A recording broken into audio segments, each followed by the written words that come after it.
দর্শক, কুমিল্লায় শুরু হয়েছে ফল মেলা। ফল মেলার আরো খবর জানবো। বিস্তারিত জানাতে সরাসরি যুক্ত হচ্ছেন সহকর্মী এইচ.এম. মহিউদ্দিন। মহিউদ্দিন, ফল মেলায় কি কি জাতের ফল পাওয়া যাচ্ছে, দাম কেমন বলছেন ক্রেতা বিক্রেতারা? ধন্যবাদ রুবা আপনাকে। আপনি যেমনটি বলছিলেন যে বর্ষা আসার সাথে সাথেই সারা দেশেই সকলেই উদ্যোগ নিয়ে কাজ করছেন বৃক্ষরোপণ এবং বিভিন্ন ধরনের ফলজ এবং বনজ যে চারা রয়েছে সেটি নিয়ে কুমিল্লা জেলাব্যাপী বিভিন্ন এলাকা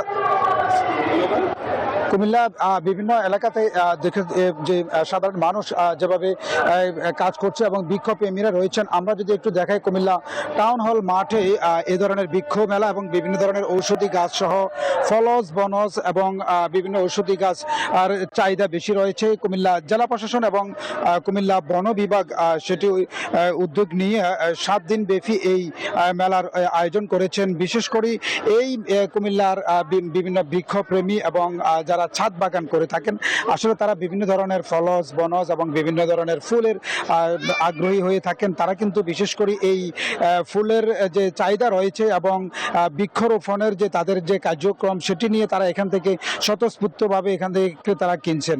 আমি আপনাকে আরেকটা বিষয় জানিয়ে রাখি যে কুমিল্লা এই 7 দিন ব্যাপী এই মেলার আয়োজন করলো জেলা প্রশাসন এবং কুমিল্লা বন বিভাগ। তারা আসলে বিভিন্ন জাতের প্রজাতির বিভিন্ন ধরনের যে চারা রয়েছে সে চারার সাথে তাদের পরিচিত বাড়িয়ে দেওয়ার জন্য কিন্তু তারা এখানে এই আয়োজনটি করেছেন।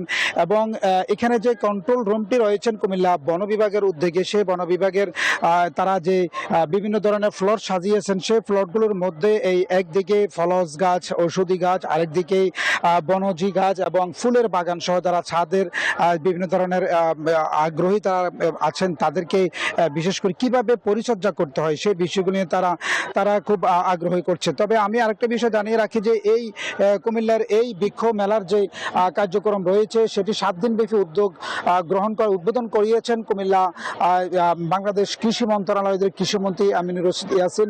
তিনি উদ্বোধন করেছেন। তবে কুমিল্লার এই দীর্ঘ চাহিদার কারণে কিন্তু এই বৃক্ষ মেলাটি মাসব্যাপীও হতে পারে, এমনটি এখানে যারা আয়োজক রয়েছেন তাদের এই প্রত্যাশা রয়েছেন। তবে আশা করা যাচ্ছে যে এই বৃক্ষ প্রেমী এবং যারা বিভিন্ন ধরনের জাতের যে ফলজ বনজ গাছ আগ্রহী, তারা এখানে অল্প দামে সেখান থেকে এই বৃক্ষ সংগ্রহ করছেন। তো এই ছিল আমার কাছে কুমিল্লা এই বৃক্ষ মেলা থেকে সর্বশেষ। চলে যাচ্ছে স্টুডিওতে রুবা। জি মহিউদ্দিন, আপনাকে ধন্যবাদ।